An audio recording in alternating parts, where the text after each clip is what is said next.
బెంగాల్లో దీదీ కోట బద్దలు కొట్టిన భారతీయ జనతా పార్టీ తన నెక్స్ట్ టార్గెట్గా తెలంగాణను ఎంచుకుందా? రానున్న ఎన్నికల్లో ఎట్టి పరిస్థితుల్లోనూ తెలంగాణలో కాషాయ జెండా ఎగరేయడమే లక్ష్యంగా పార్టీ అధిష్టానం పావులు కదుపుతోందా? ఇకపై తెలంగాణ బీజేపీలో ఎవరు ఏం చేయాలన్నా కూడా హస్తిన నుంచే పర్యవేక్షణ ఉంటోందా?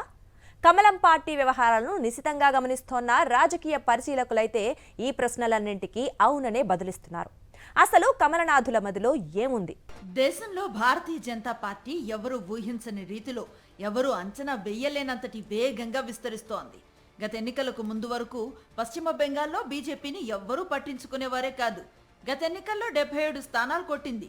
5 ఏళ్లు తిరిగేసరికి ఆ స్థానాలు మరికొద్ది పెరిగితే పెరగవచ్చు, కానీ బీజేపీ అధికారంలోకి వచ్చేంత సీన్ లేదనే అందరూ అనుకున్నారు.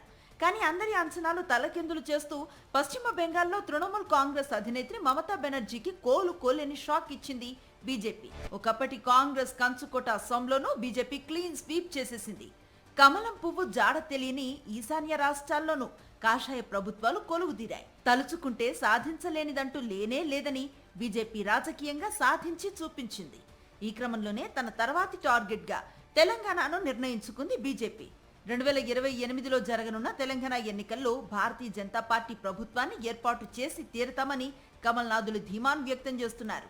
అయితే రాజకీయంగా ధీమాలు వ్యక్తం చేయటం వేరు, కన్న కళ్ళను సాకారం చేసుకోవటం వేరు. అనుకున్నది నిజం చేసుకోవటానికి సరైన ప్రణాళికలు ఉండాలి. అవి బీజేపీ వద్ద పుష్కలంగా ఉన్నాయి. బెంగాల్ విజయం తర్వాత బీజేపీ చూపు తెలంగాణ వైపు నిలిచింది. ఈ నెల 10న ప్రధాని నరేంద్ర మోదీ హైదరాబాద్లో భారీ బహిరంగ సభలో పాల్గొనున్నారు. అది కేవలం ఒక సభ మాత్రమే కాదంటున్నారు కాషాయ నేతలు. తెలంగాణలో బీజేపీ ప్రభుత్వం ఏర్పాటు దిశగా అదొక ముందడుగు మాత్రమే అంటున్నారు వారు. ఎవరు ఊహించని వ్యూహం, శత్రువుకు మైండ్ బ్లాంక్ అయ్యే స్కెచ్తో పశ్చిమ బెంగాల్లో మమతా బెనర్జీని ఎలాగైతే ఊపిరి సలపనివ్వకుండా ఢిల్లీ పెద్దలు పర్యవేక్షించారో, ఇప్పుడు సేమ్ టు సేమ్ సీన్ తెలంగాణలో రిపీట్ చేయబోతున్నారట. తెలంగాణ కమల దళానికి ఇకపై పూర్తి గైడెన్స్, పర్యవేక్షణ, మైక్రో మేనేజ్మెంట్ అంతా మోదీ, అమిత్ షా టీమే చూసుకోబోతుందిట.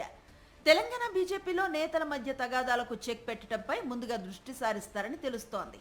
క్షేత్రస్థాయిలో నేతల పనితీరు, అంకిత భావాలతో పాటు ప్రజల ఆమోదం వారికి ఉందో లేదో పరిశీలించిన తర్వాతే అర్హులైన వారికి టిక్కెట్లు ఇవ్వాలని నిర్ణయించారు. ఇటీవలి తెలంగాణ మున్సిపల్ ఎన్నికల పర్యవేక్షణ బాధ్యతలను మహారాష్ట్రకు చెందిన మంత్రికి అప్పగించినప్పుడు నాయకత్వం హింటిచ్చిందని పార్టీ వర్గాలు అంటున్నాయి. గత ఎన్నికల్లో కాంగ్రెస్ పార్టీ ఇచ్చిన 6 గ్యారంటీలు అమలు చేయకపోవడంతో పాటు బీఆర్ఎస్ నాయకత్వం మౌన వ్యూహాన్ని బ్రేక్ చేయాలంటే తెలంగాణలో స్థానిక నేతలతోనే పని కాదని భావిస్తున్నారట. ఇందుకోసం ఢిల్లీ స్థాయిలో మోదీ, షా టీం వ్యూహాలు అమలు చేయాల్సిందేనని నిర్ణయించారట. తెలంగాణ వ్యాప్తంగా నియోజకవర్గాల వారీగా పార్టీ బలాబలాలు, బలహీనతలపై స్పష్టమైన నివేదికలు రూపొందించి వాటిని నేరుగా అమిత్ షాకు అందేలా పంపించాల్సి ఉంటుందంటున్నారు. నేతల గ్రాఫ్ ఎలా ఉందో క్షేత్రస్థాయిలో ఆరా తీసి ఆ నివేదికలను అమిత్ షాకు పంపుతారట. పార్టీ స్థితిగతులపై అయితే వారం వారం రిపోర్టులు పంపేలా విధి విధానాలు రూపొందించినట్లుగా తెలుస్తోంది. మొత్తానికి ఉద్యమాల గడ్డ తెలంగాణపై మొదటిసారి భారతీయ జనతా పార్టీ ప్రభుత్వం ఏర్పాటు చేసి తీరాలని కమల నేతలు కృత నిశ్చయంతో ఉన్నారు. ప్రధాని మోదీ సభ తర్వాత పార్టీ అగ్రనేతలు, కేంద్ర మంత్రులు తరచుగా తెలంగాణలో పర్యటించేలా షెడ్యూల్ రూపొందిస్తారంటున్నారు.